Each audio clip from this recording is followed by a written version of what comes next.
안녕하십니까. 한국호스피스 돌봄협회 강서지부 교육팀장 박기백입니다. 자, 오늘은 제가 저를 좀 더 키울게요. 네. 시원한 바닷가에 와 있죠. 네, 파도가 아주 아름답게 부서지고 있습니다. 자, 오늘은 우리 운동지도사 첫 강의를 시작할 건데요. 저희가 하는 운동지도사는 어르신 특화 운동지도입니다. 자, 여러분들 운동의 필요성에 대해서 여러분들 많이 들어보셨을 거예요. 내가 왜 운동을 해야 되느냐, 운동을 하면 무슨 장점이 있느냐, 여러분들 많이 들어보셨을 텐데 아마 여러분들 머릿속에 아마 제대로 정리가 안 되어 있을 겁니다. 그리고 필요 지식도 약간 부족할 수도 있고요. 제가 그 부분에 대해서 잘 설명을 드릴 거고요. 그리고 여러분들께서 이 강의를 들으시는 분들 생각을 해보면요, 자기가 뭐 피트니스 센터에 가가지고 개인적으로 퍼스널 트레이닝을 받아보신 적이 있다 하시는 분들 사실 몇 분 안 되실 겁니다. 왜냐하면 사실 퍼스널 트레이닝이 아주 좋긴 좋습니다. 하지만 단가가 비싸고요. 그리고 굉장히 또 어떻게 보면 젊으신 분들, 그리고 근육 운동 위주로 이렇게 세팅되어 있는 경우가 굉장히 많아요. 그러다 보면 내가 그곳에 가가지고 내가 운동을 할 수 있을까, 과연 내가 이런 운동이 필요할까, 이런 생각을 많이 하시게 되죠. 네. 자, 그리고 가격도 굉장히 비쌉니다. 네. 그래서 운동은 그냥 걷기 정도만, 산책하는 정도만 조금 정성이 있으신 분들은 그냥 뛰는 것, 등산 요 정도로 많이 생각하실 텐데요. 사실 운동에는 여러 가지 순서가 있고요. 부상을 방지하기 위한 순서와 이런 어떤 메커니즘이 있습니다. 그리고 어떤 운동이 어떤 곳에 좋다. 그리고 이분들은 이런 분들은 어떤 운동을 해야 된다. 이런 사실 운동에 정해진 규칙 같은 것들이 있습니다. 그런 거에 대해서 제가 간단하게 소개를 해드리고요. 여러분들이 이 운동지도사 과정을 열심히 듣고 모든 과정을 다 수료하셨을 때 여러분들께서는 운동의 프로그램을 짤 수 있는 아마 능력을 갖추게 되실 겁니다. 본인의 운동 프로그램도 갖출 수 있고요. 배우자, 그리고 아버지, 어머니, 그리고 친구분들. 이게 노인 특화 운동이라고 해서 노인에게만 집중하는 운동은 아닙니다. 사실 노인 운동과 젊은이 운동은 크게 차이가 나지 않아요. 단지 강도, 횟수 이런 것만 차이 나지 기본적인 원칙은 거의 비슷합니다. 하지만 우리 노인 어르신들 특화 운동은 치매 예방을 위해서 알약이 나와버렸어요. 치매 예방을 위해서 근데 두뇌에 어떤 영향을 미치는 운동이 있을지에 대해서 좀 더 생각을 해보고요. 그 다음에 부상을 방지할 수 있는 그런 방법에 대해서 우리가 함께 공부해 보겠습니다. 자, 여기 보면 근육이 나옵니다. 근육. 제가 운동지도사 과정의 첫 화면으로 이렇게 근육을 여러분들께 소개를 해드렸어요. 자, 내가 이런 근육을 키울 것이냐, 내가 나이가 몇인데, 이런 생각 하시겠죠. 이런 근육을 제가 이렇게 발달된 근육을 만들자. 물론 만들 수 있으면 더 좋습니다. 하지만 그것보다도 이 각 근육이 하는 역할에 대해서 우리가 꼭 알고 있어야 여러분들의 운동의 방향이 바뀝니다. 지금은 그냥 단순히 걸으셨다면 단순히 걸으신 운동을 넘어서서 여러분들의 꼭 필요한 근육을 단련시켜 주시는 그런 과정이 꼭 필요하다는 거. 그렇다고 해서 막 수십 킬로 엄청 무게를 막 들고 이렇게 하는 게 아니라 단순히 탄력 밴드라던가 조그만 담벨 이런 거 가지고도 여러분들 충분히 운동하실 수 있으니까요. 거기에 대해서 한번 공부해 보겠습니다. 자, 치매 예방을 위해서 운동은 꼭 필요합니다. 그 운동의 필요성에 대해서 공부해 볼게요. 신체 운동은 노화를 지연시킵니다. 자, 근력 운동을 하면 숙면, 스트레스 조절을 통해서 성장 호르몬 분비를 촉진해요. 운동을 하고 나면 잠이 잘 오죠. 그리고 스트레스도 떨어집니다. 그러다 보면 몸에서 성장 호르몬이 분비가 되는데 이 성장 호르몬이 성장기 어린이들, 성장기 청소년들에게는 키를 키워준 역할까지 하지만 우리는 이제 키가 다 컸잖아요. 더 이상 자라진 않죠. 그럼 몸에서 안 좋은 조직들을 대체할 수 있는, 좋은 조직들을 바꿔주는, 새로운 조직들을 만들어내는 이런 역할을 하는데 꼭 필요한 성장 호르몬이 분비가 촉진됩니다. 자, 그리고 근육을 향상하고요, 지방을 감소할 수 있습니다. 자, 근육은 단순히 힘만 내는 것이 아니에요. 좋은 호르몬의 창고 역할을 합니다. 그리고 지방은 단순히 몸 매무새를 안 좋게 만들고 몸무게를 늘리고 이런 것뿐만 아니라 나쁜 호르몬의 창고 역할도 한다는 겁니다. 그리고 운동은 세포의 성장 및 상처의 복원을 활성화하죠. 성장 호르몬과 관계가 있겠죠. 그리고 몸의 전체적인 기능이 활성화됩니다. 여러분들이 바른 자세로 오랫동안 걸을 수 있다던가 어떤 무게를 지탱할 수 있다던가 그다음에 어떤 내가 계단을 올라갈 수 있다던가 이런 이 근육의 역할이 굉장히 크거든요. 그렇게 했을 때 몸의 전체적인 기능이 활성화됩니다. 자, 네고로 히데유키란 이 운동 생리학적으로 굉장히 유명하신 분께서 이런 말씀하셨어요. 젊음은 나이가 아니라 호르몬이 결정한다. 이 운동은 그냥 힘만을 기르는 것이 아닙니다. 이 호르몬까지 여러분들의 호르몬의 균형을 상태를 만들어줄 수 있다는 것, 좋은 호르몬을 많이 분비할 수 있다는 점에서 운동이 가진 큰 효과가 있다는 거 말씀드리고요. 자, 유산소 운동, 무산소 운동과 유산소 운동이 있어요. 네. 유산소 운동은 산소를 마시면서 같이 산소를 들이마시면서 그걸 에너지로 사용합니다. 대표적으로 뭐 걷기, 달리기 이런 것들이 있죠.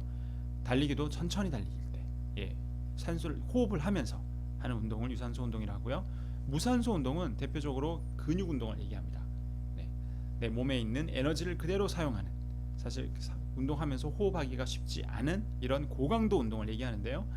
유산소 운동 및 이런 고강도 운동은 몸의 텔로미어 단축을 예방합니다. 자, 처음부터 어려운 용어 나와요. 텔로미어. 자, 텔로미어가 뭐냐? 텔로미어는 세포 분열을 지속하면서 짧아진다고 하는데요. 네, 한번 보겠습니다. 자, 텔로미어에 대해서 잠깐 볼게요. 이게 염색체입니다. 몸에 있는 세포 안에 있는 염색체요. 염색체의 말단에 반복되는 염기 서열이라고 합니다. 이 색깔이 오렌지색으로 된 거 보이시죠?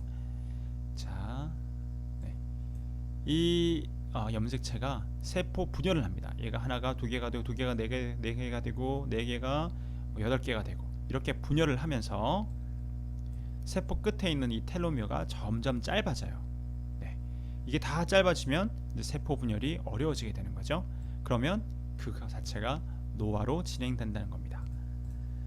자, 이 운동을 하게 되면 이 텔로미어 단축을 예방할 수 있다는 거. 그러면 노화가 천천히 오겠죠? 자, 그리고 관절 및 근육의 기능 저하를 늦춰줍니다. 여러분들 관절이 운동을 하면 관절이 아파서 못하겠다 이런 분들이 많죠. 내가 운동을 하고 싶은데 무릎이 아파서, 허리가 아파서, 그다음 발목이 아파서 이렇게 운동을 못하신 분들 많습니다. 그래서 나는 운동과는 거리가 멀어. 이제 운동을 하면 오히려 내 근육이 더 안 좋아, 내 관절이 더 안 좋아질 거야. 이렇게 생각하시는 경우가 굉장히 많은데요. 이 근육을 여러분들 병원에 가시면 반드시 뭐 주사나 수술을 꼭 해야 되는 것이 아니면 운동 치료를 하죠. 운동 치료. 그 관절에 관련된 근육을 강화하면서 관절의 통증과 근육 그 관절의 기능에 향상시킵니다. 운동은 그런 역할이 있다는 거 반드시 생각해 주시고요. 그리고 만성질환 예방 및 개선 효과가 있습니다. 자, 만성질환은 몸의 대사 기능이 저하됐을 경우에 나오는 거죠. 운동은 몸의 대사 기능 저하를 방지합니다. 자, 요 부분 내용이 좀 뭐 렙틴, TNF-알파 이런 어려운 용어가 나오는데요. 사실 몇 개 안 됩니다. 아까 말했던 텔로미어, 렙틴, TNF-알파 이거 말고는 특별한 거 없으니까요. 여러분들 요거 집중력 있게 따라오시기 바랍니다. 자, 운동을 통해서 중성지방 조절이 가능해요. 중성지방. 여러분들 중성지방 수치 이런 말 많이 들어보셨죠? 여러분들께서 신체 검사를, 혈액 검사를 하시고 나면 꼭 이 중성지방 수치를 보게 됩니다. 굉장히 중요해요. 자, 중성지방은 에너지를 저장하는 역할도 있지만요, 이 자체로 내분비 세포의 역할을 수행하기도 합니다. 호르몬을 분비하는 역할이라고 하는 거죠. 자, 보겠습니다. 중성지방의 역할, 렙틴을 억제한다고 합니다. 이 렙틴이라는 것은 식욕 억제 호르몬이에요. 렙틴이 많이 나오면 식욕이 억제되죠. 그런데 중성지방이 많아지면 렙틴이 억제돼서 오히려 더 많은 밥을 먹고 싶은, 더 많은 것을 먹고 싶은, 식욕 억제가 안 되는 폭발하는 식욕을 여러분들 가질 수 있다는 겁니다. 중성지방이 많아지면 들어오는 이 칼로리를 줄여야겠죠. 음식량을 줄여야 됩니다. 그런데 반대로 이 중성지방이 많이 쌓이다 보면 더 먹고 싶은 거예요. 몸이 더 많은 칼로리를 요구하고 더 많은 지방을 축적을 하고 싶어하는 것이 우리 몸입니다. 자, TNF-알파라는 것을 분비해요. 여러분들 몸에서 염증 수치가 굉장히 중요합니다. 몸에서 뭐 각종 질환들이 거의 다 염증의 형태로 오잖아요. 이 염증이 많아진다, 염증이 곳곳에서 일어난다. 이 TNF-알파가 수치가 높은 것을 의미하거든요. 이 중성지방이 많아지면 이 TNF-알파가 분비가 됩니다. 그리고 인슐린 신호를 차단하는데요. 이게 무슨 말인지 한번 볼게요. 자, 운동 부족으로 필요 이상으로 중성지방이 쌓이면 어떻게 되느냐? 렙틴 저항이 일어나서 식욕 억제가 안 됩니다. 네. 이 저항이란 말을 많이 쓰는데요. 인슐린 저항 증후군. 여러분들 의학 관련된 이 뭐 유튜브라던가 뭐 방송이라던가 이런 영상을 보시면 이 저항이란 말을 많이 씁니다. 렙틴 저항이란 말은 렙틴이 어느 정도 올라가면 렙틴에 대한 역할이 나와야 되는데 렙틴이 어느 정도 약 쌓여도 렙틴의 역할이 안 나온다는 겁니다. 인슐린이 어느 정도 쌓여도 인슐린이 더 많은 인슐린이 필요한다는 거예요. 자꾸 더 많은 인슐린 저항한다는 거죠. 여기 이 렙틴에 대한 기능에 왜 몸이 저항한다는 겁니다. 자, 렙틴 저항이 일어나서 식욕 억제가 되지 않는 거예요. 네. 네. 식욕 억제 호르몬이 나와서 이 식욕 억제 호르몬이 만약에 뭐 정상적인 사람이 5라는 수치가 나왔으면 내가 이제 더 이상 밥을 먹고 싶지 않아. 이제 식욕이 이제 없어졌어. 이렇게 하겠지만 5라는 수치가 렙틴이 나와도 이거는 여러분들 몸에서 전혀 반응이 없다는 겁니다. 10 이상까지 나와야 된다는 거. 어느 정도 수치가 이상 되어야지만 이 렙틴이 여러분들의 몸이 식욕을 억제한다는 거예요. 네, 이해가 되시나요? 네. 자, TNF 알파 과다 분비. TNF 알파라는 것은 아까 보시다시피 염증을 유발하고요, 인슐린 신호를 차단한 호르몬인데요. 자, 염증을 유발하는 호르몬이 과다 분비되다 보니까 몸의 만성 염증 상태가 되는 겁니다. 몸의 만성 염증 상태. 그러다 보면 몸에서 곳곳에서 이상 신호가 오겠죠. 그리고 인슐린 저항 증후군이 유발됩니다. 자, 저항 증후군. 자, 인슐린 역할이 뭐예요? 여러분들 당분을 이 당뇨병과 굉장히 관련되어 있는 호르몬이죠. 여러분들 몸에 당분이 들어오면 그 당을 인슐린이 나가서 분해를 해가지고요, 여러분들 에너지로 바꿉니다. 그래서 에너지를 사용할 수 있거든요. 그런데 자, 인슐린이 어느 정도까지 나와도 내 몸에서는 인슐린이 부족하다고 판단을 하는 거예요. 더 많은 인슐린을 요구를 합니다. 더 많은 인슐린을 요구하면 어떻게 돼요? 몸에서 이 췌장의 역할이, 췌장이 더 많은 일을 해야 되죠. 그럼 췌장에 피로가 쌓이고 췌장염이라던가 췌장에 대한 이 기능 이상이 오게 됩니다. 그렇게 되면 여러분들이 당뇨병과 같은 이러한 인슐린 조절이 안 되는 이런 병이 걸릴 수 있다는 거. 이게 뭐예요? 운동 부족으로 인해서 필요 이상으로 중성지방이 쌓이면 나오는 현상입니다. 식욕 억제 안 되니까 자꾸 먹게 되고요. 그러다 보면 더 많은 중성지방이 쌓이고, 그러다 보면 몸의 염증 상태가 늘어나고요. 만성 염증에 빠지고, 인슐린이 나오는 이 췌장이 더 많은 일을 해야 되니까 췌장이 망가지고요. 그러다 보면 인슐린 관련된 병인 이 당뇨병까지도 진행이 된다는 겁니다. 반면에 근육을 여러분들이 잘 운동을 해서 잘 쌓아놓으면 근육은 마이오카인이라는 염증 조절 물질을 생산을 해요. 염증 조절 물질. 지방이 만들어낸 TNF 알파의 작용을 차단합니다. 그래서 만성 염증 및 폐혈증을 예방할 수 있다는 거예요. 폐혈증은 뭐예요? 피가 오염되는 거예요. 여러분들 폐혈, 폐수 이렇게 말할 때 그 폐자죠. 피혈자입니다. 피가 오염되고 피에 염증이 쌓이잖아요. 폐혈증은 여러분들 정말 위험한 병입니다. 이 폐혈증으로 돌아가신 분들이 굉장히 많아요. 자, 뭐 여러 가지 얘기했습니다. 네.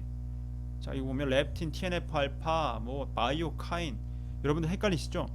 자, 간단하게 생각해서, 자, 운동을 안 하면 어떻게 돼요?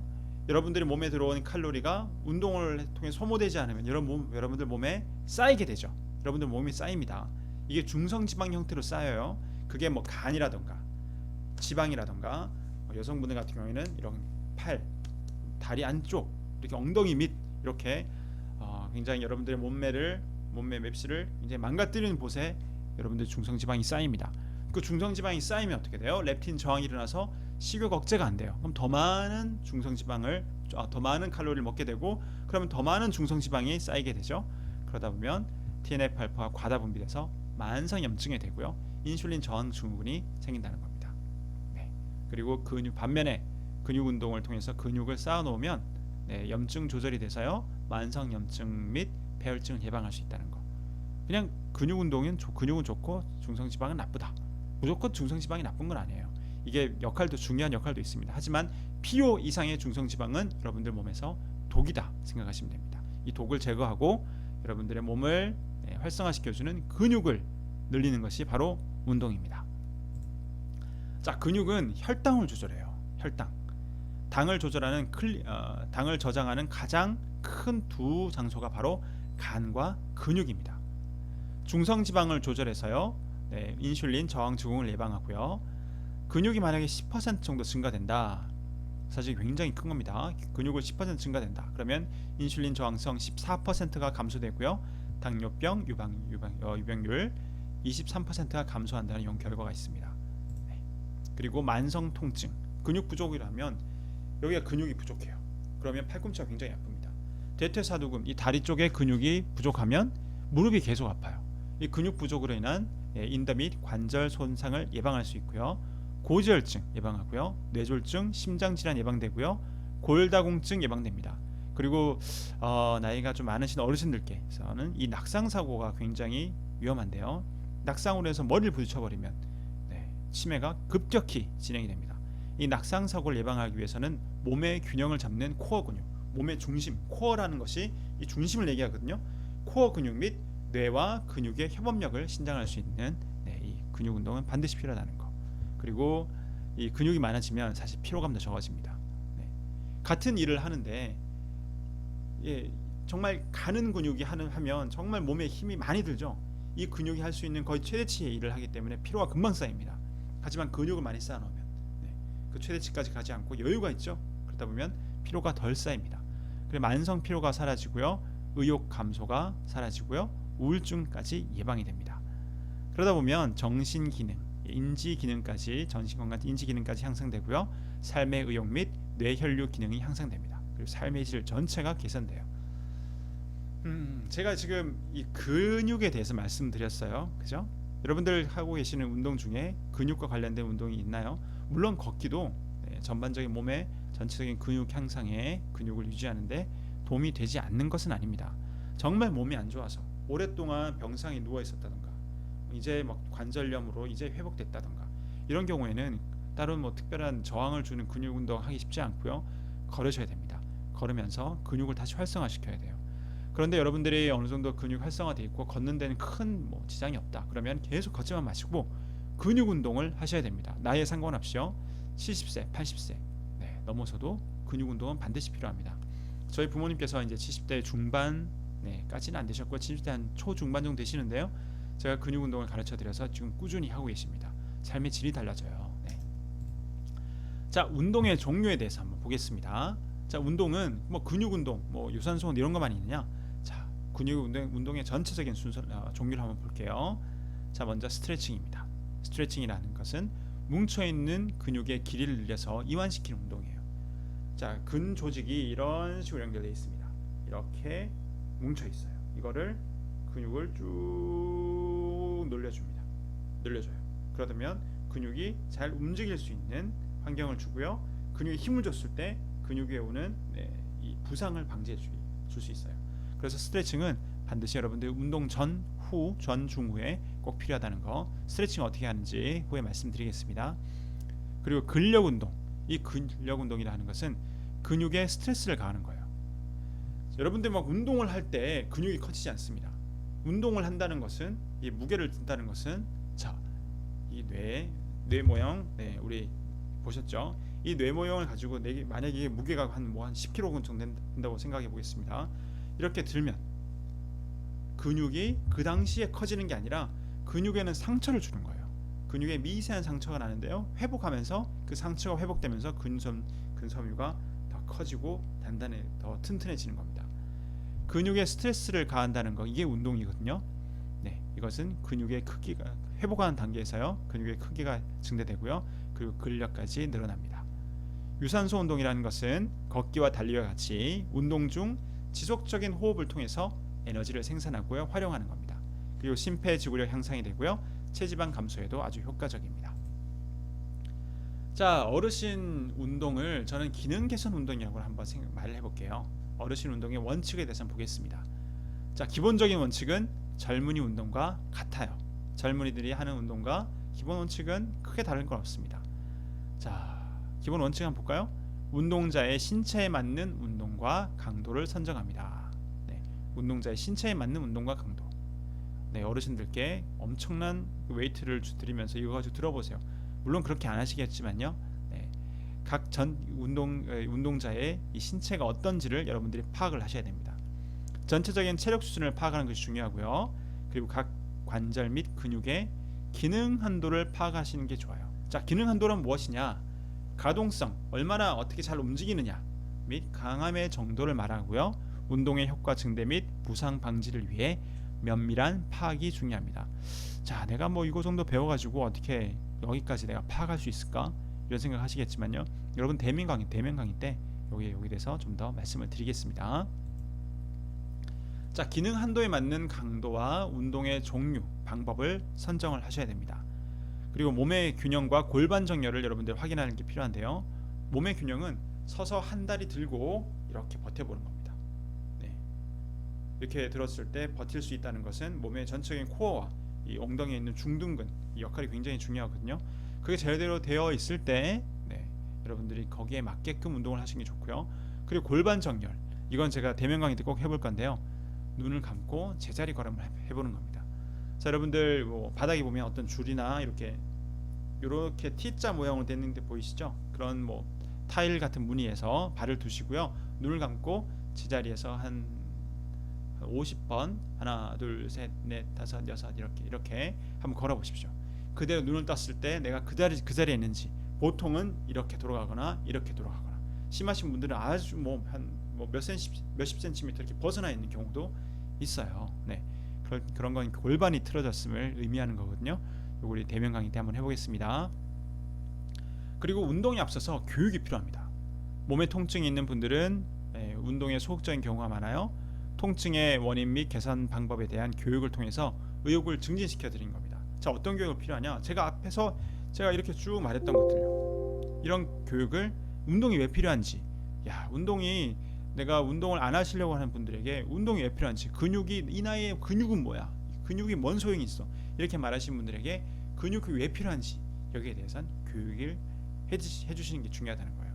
이걸 내가 어떻게 교육하냐? 네, 여러분들 가지고 계신 워크북 가지고 계시죠? 그 워크북을 가지고 여러분들이 말씀을 해주시면 된다는 거예요. 이 강의를 보여주시는 것도 괜찮겠죠? 네. 자, 운동 계획을 수립해야 됩니다. 자, 주 몇 회 운동할 것인지, 몇 분할로 진행할 것인지. 자, 분할이 뭔지는 나중에 말씀드릴게요. 그리고 부상 방지 및 의욕 향상을 위해서 처음에는 저강도, 저빈도 운동부터 시작합니다. 아이고, 이래가지고 운동이 되겠나 하면서 이거 가지고 내가 좀 더 할 수 있겠는데, 이런 자신감을 먼저 불러들이는 게 되게 중요하고요.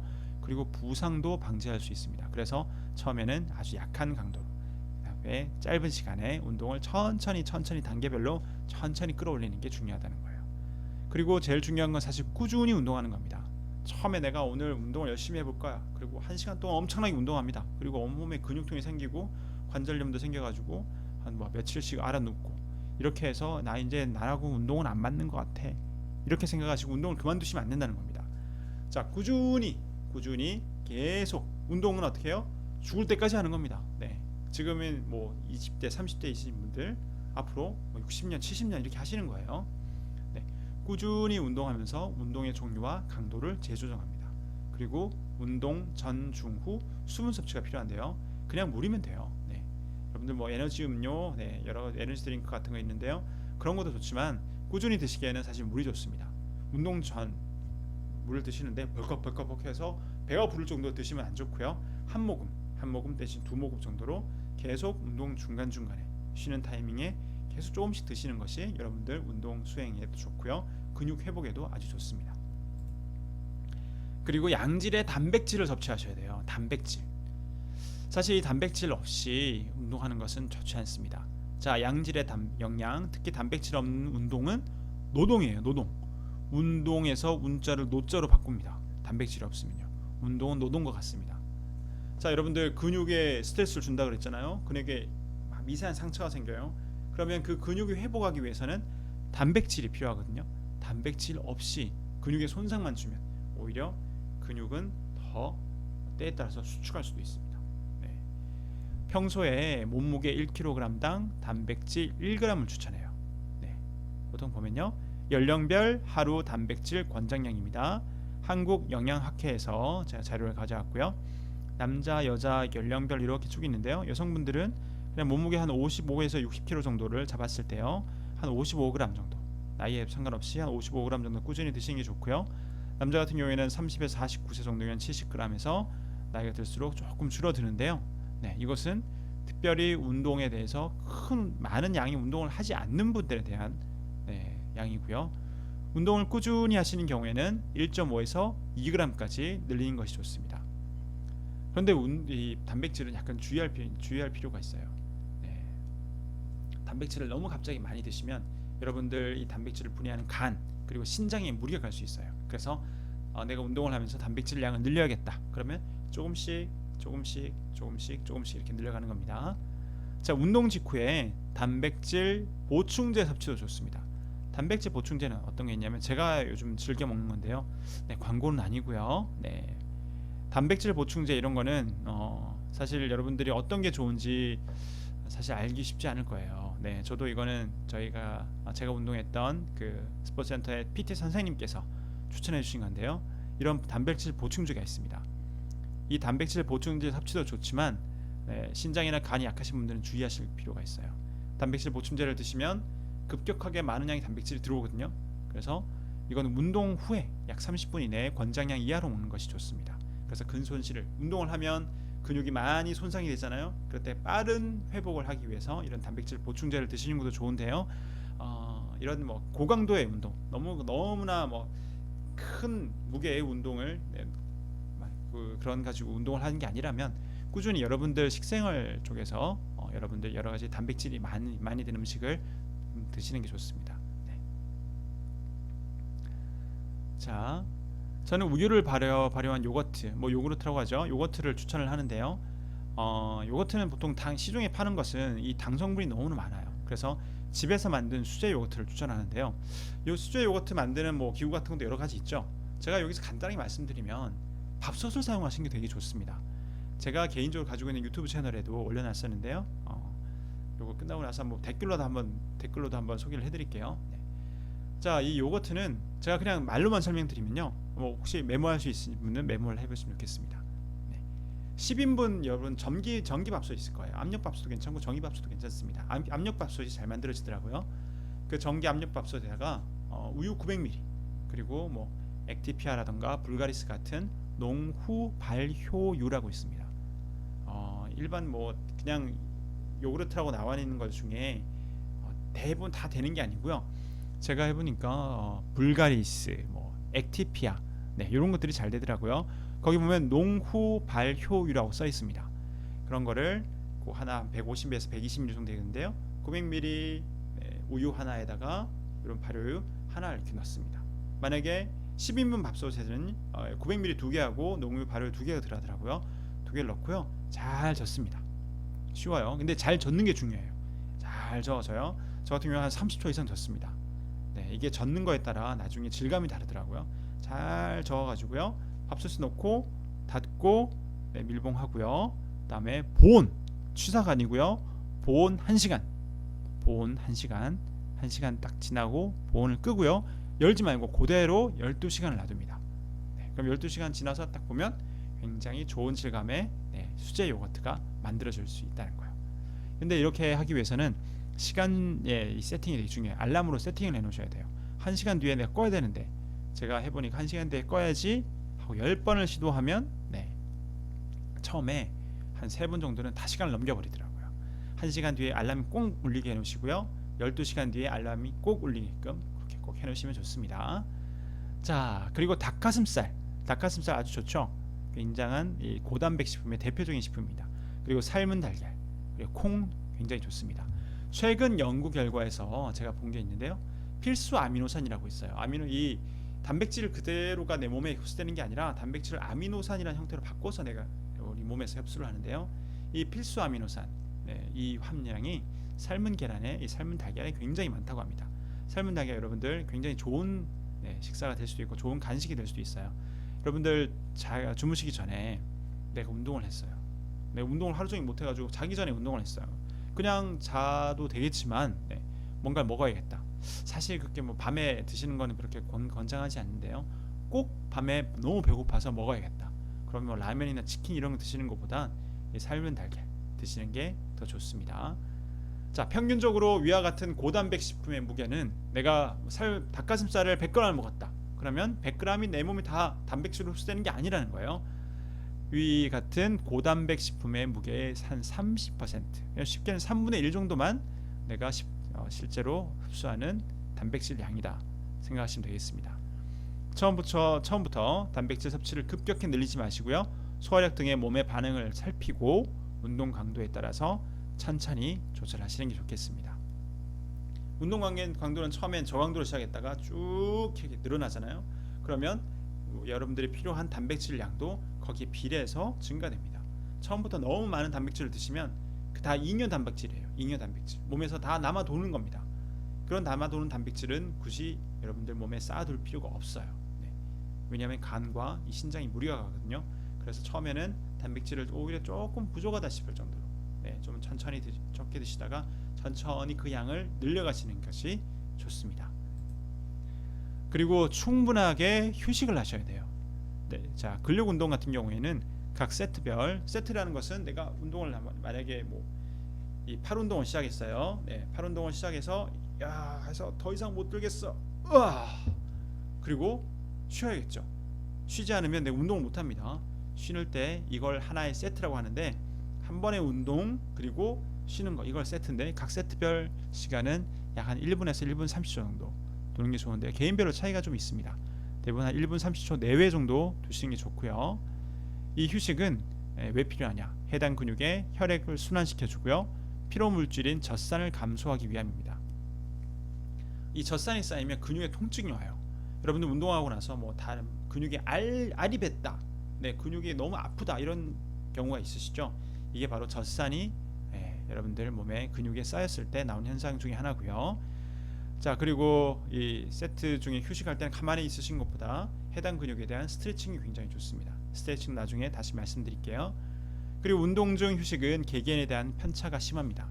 고강도 운동을 했을 때는 좀 더 많은 휴식이 필요하고요. 짧게 운동했을 때는 휴식이 좀 적을 수도 있고, 사람에 따라 또 다 다릅니다. 그래서 지도사의 역량이 중요해요. 그래서 여러분들이 운동을 해보셔야 됩니다. 여러분들이 이것만 배워서 내가 어떻게 운동을 하시냐, 여러분들 운동을 해보시면서 여러분들이 느끼셔야 돼요. 이렇게 하면 내가 다시 충분히 운동을 할 수 있는 휴식이 된다, 또는 모자란다, 너무 휴식을 많이 해서 오히려 운동 효과가 떨어진다, 여러분들이 운동을 해보시면서 하는 게 좋은데요. 보통 여러분들이 더 이상 같은 운동을 할 수 없는 실패 지점이라고 하거든요. 더 이상 못하겠어 했을 때, 쉬었을 때는 한 1분 30초 내외 정도가 좋다더라. 평균적으로 그렇습니다. 그리고 해당 근육에 다시 운동할 수 있는 의지와 힘을 생길 때를 찾아야 됩니다. 자, 운동 후 다음 운동까지의 휴식은 같은 부위에, 만약 가슴 운동을 했어요, 또는 다리 운동을 했어요, 허벅지 운동을 했어요, 다음 운동까지의 시간은 근육을 운동의 경우 근력 운동의 경우 부위별 최소 24시간, 최대 72시간으로 설정하는 것이 좋습니다. 24시간이라는 것은 내가 오늘 이 운동하고, 또 내일 또 이 운동하고, 모레 이 운동하고, 같은 시간에 만약 하게 되면 24시간 정도 되잖아요. 근데 24시간 좀 짧아요. 24시간 운동을 하려면 같은 부위를 계속 반복하게 되면 여러분들 운동의 능률이 오르지 않을 수도 있습니다. 그래서 최소 24시간이지만 48시간 또는 72시간 정도로 설정해 준 것이 좋습니다. 휴식과 운동의 종류에 따라 분할 횟수가 달라진다는 거. 프로그램 짤 때 짜는 거 말씀드릴 때 말씀드릴게요. 저강도 유산소 운동, 이건 뭐냐면 여러분들 좋아하시는 걷기 운동 같은 거예요. 이 걷기 운동 같은 저강도 유산소 운동은 매일 해도 괜찮습니다. 하지만 일주일에 하루 정도는 스트레칭만 하면서 쉬는 것도 좋아요. 몸 전체적인 휴식이 필요하거든요. 그리고 고강도 유산소 운동이 있습니다. 고강도 유산소 운동, 걷기보다는 달리기라던가, 그 다음에 어떤 웨이트를, 약간의 무게를 걸어서 하는 유산소 운동 같은 경우에는 반드시 루틴에 따라서, 루틴이라는 것은 어떤 분할이라던가 계획을 말하는 거거든요. 부위별 휴식 시간을 두는 것이 좋다는 거. 자, 시작은 호흡부터입니다. 자, 호흡. 시작은 호흡부터인데요. 여기서 하는 횡격막 운동 연습을 해야 됩니다. 자, 이 부분에 대해서 우리 다음 시간에 한번 해볼게요. 자, 오늘 운동에 대해서 사실 좀 지루할 수도 있는데요. 지루한 내용일 수도 있는데, 운동이 왜 필요한지. 운동은 바로 여러분들의 이 근육과 지방은 여러분들의 호르몬과 굉장히 큰 관련성이 있고요. 그 다음에 노화를 방지해주고요, 대사 기능 저하를 방지해주고요, 근육이 많으면 만성염증, 몸의 염증 수치를 낮춰주고 폐혈증도 예방할 수 있고 인슐린 저항 증후 예방할 수 있고요. 그리고 혈당을 조절할 수 있다는 거. 그리고 여러 가지 효과가 있죠. 그래서 근육은 꼭 필요하다. 운동의 종류는 크게 스트레칭, 근력, 유산소 운동 나뉘고요. 운동의 원칙은 일반적으로 젊은이들 운동하고 비슷하다는 거. 그리고 여러분들이 운동 계획을 어떻게 수립해야 할지에 대해서 운동을 한번 쫙 다 리뷰하고 나서 대면 강의 또는 이 영상 강의 끝에서 제가 말씀을 드리겠습니다. 그리고 단백질 섭취가 굉장히 중요하다는 거. 그리고 휴식을 정확하게 한 휴식을 하기 위해서 어떤 계획을 세워서 해야 된다는 거. 그냥 막 운동하면 여러분들의 몸이 더 상처 입을 수가 있어요. 특히 어르신들 같은 경우에는 인대나 근육, 관절 같은 것이 많이 약해져 있거든요. 거기에 회복할 시간을 주지 않고 계속 스트레스를 가하면 그분이 악화될 수가 있습니다. 이렇게 그래서 이 분할 휴식에 대해서 좀 더 제가 강조하고 싶어요. 앞으로 계속 공부해 나가겠습니다. 자, 오늘 하루 수고하셨습니다. 감사합니다.